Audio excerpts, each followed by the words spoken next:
So, as is expected, the election results have led to people playing the what-if game and trying to find the closest person they can blame for the results. A lot of people are saying really dumb things in the process. But I wanted to talk about Nancy Pelosi because she's on the attack right now. Pelosi blames Harris's loss on Biden's late exit and no open Democratic primary.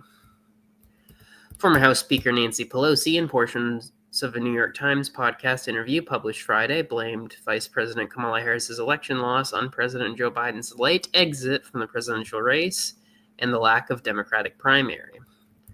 Pelosi told Lulu Garcia-Narvo, a host of the interview, that had the president gotten out sooner, there may have been other candidates in the race, the paper said in a story about the Thursday interview. The exchange won't be posted in full until Saturday. The anticipation was that if the president were to step down, that there would have been an open primary, Pelosi said. And as I say, Kamala may have. I think she would have done well in that and been stronger going forward, but we don't know that. That didn't happen. We live with what happened, and because the president endorsed Kamala Harris immediately, that really made it almost impossible to have a primary at that time. If it had been much earlier, it would have been different, she added. An ABC News report has reported Pelosi worked behind the scenes to urge Biden to drop out of the presidential race following his performance at CNN's debate. Back in November 2022, when ABC This Week co-author George Stephanopoulos asked Pelosi, "Do you think Biden should run again?" She answered, "Yes, I do. President Biden has been a great president for our country. He has accomplished so much." The Times reported Pelosi also took issue with independent Senator Bernie Sanders after Harris's loss. After Harris's loss, it should. I don't think I can do. I used to be able to do Bernie. I don't know if I can anymore. It should come as that's Trump. It should come as no great surprise that a Democratic Party which has abandoned working class people would find the working class has abandoned them.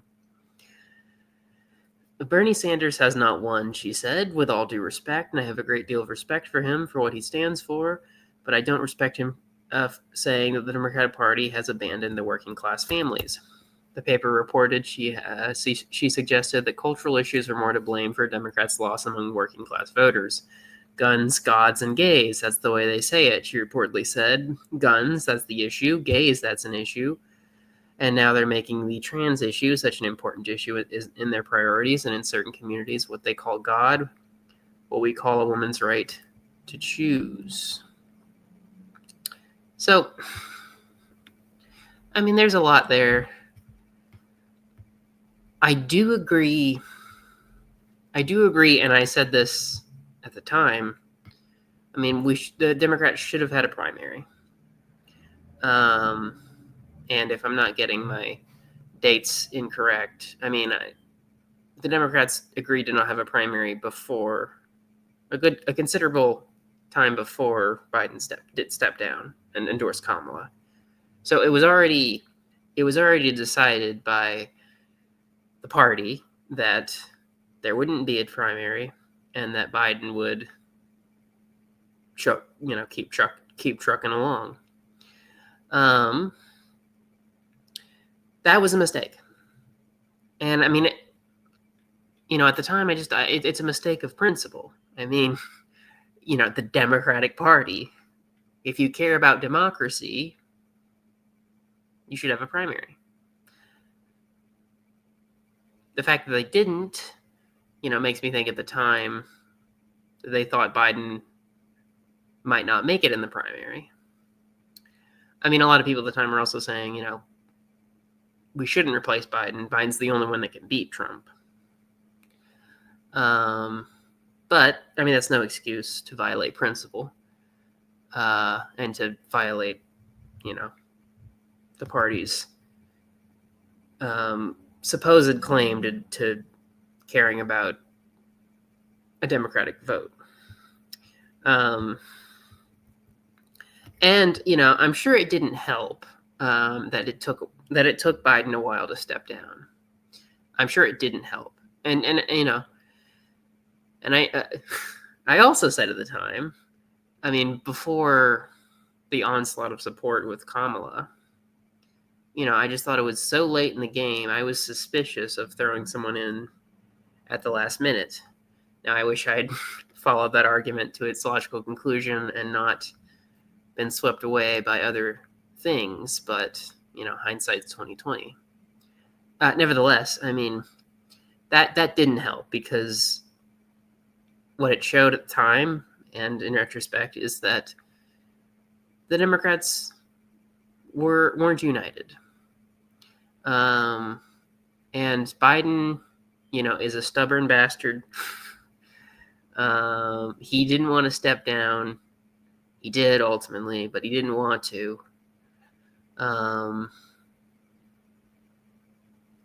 And I mean, behind the scenes, apparently many people were getting alarmed at the Biden's advanced stage of decrepitude, but a lot of people weren't saying this in public.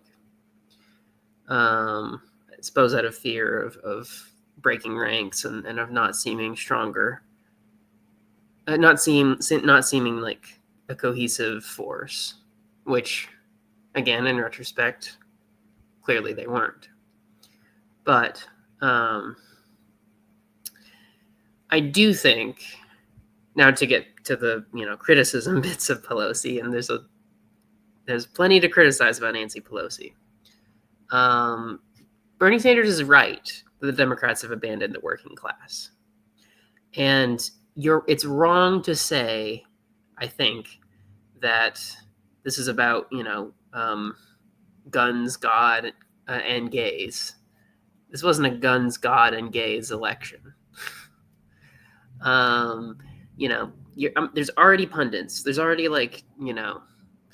Democratic shills that are complaining that wokeness is the reason Trump won. Like the Democrats are being too woke, supposedly, even though Kamala is not woke, at all. But so people are already getting really, really ridiculous lessons, faulty, incorrect lessons from the election results. No, this wasn't a guns, gods, and gays election. This was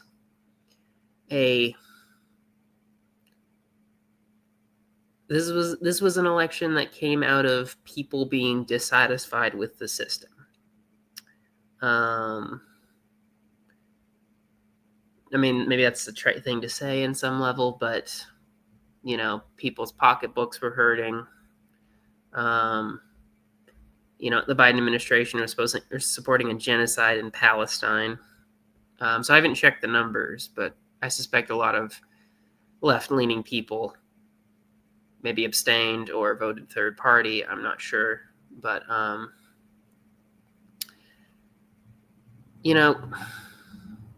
we're basically this is basically a repeat of 2016, right? And it's shocking to me the Democrats can lose against Trump twice. One time, you could say it's a fluke. 2 times, you almost have to say the Democrats just deserve to lose at that point. I mean, what that tells you is the Democratic Party didn't give voters enough. It didn't give them enough substance. And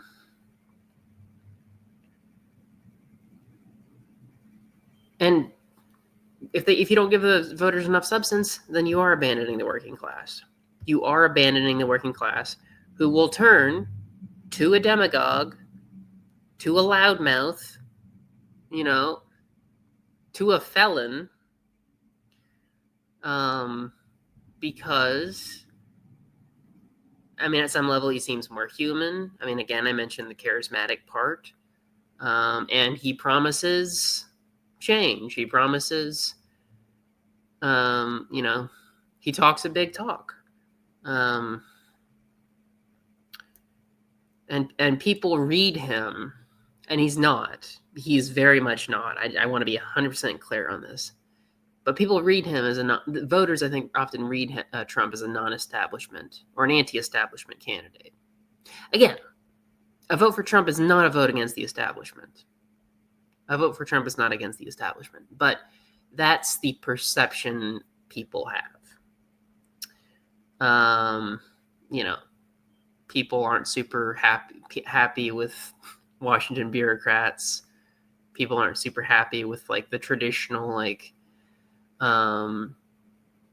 super uptight's the wrong word, but like the super clean cut, polite politician. People aren't interested in that stuff anymore, if they ever were. But so no, I mean, in short, Democrats should have had a primary. Biden shouldn't have taken so long to step down.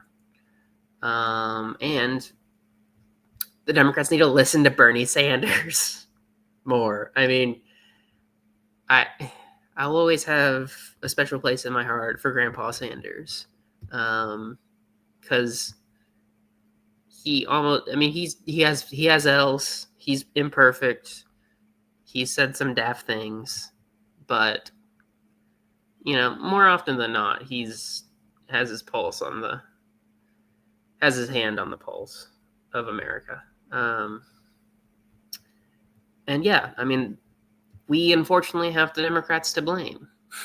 The Democrats put us in this position once again. And, many of us fell for the propaganda. Many of us were too optimistic going into this election. And, we have to deal with the consequences. But, so there you go. I mean, Nancy Pelosi says some correct things, some not so correct things. A mixed bag, about what you'd expect. But I mean, I do repeat, the Democrats have abandoned the working class, and this is why they keep losing to an asshat like Donald Trump.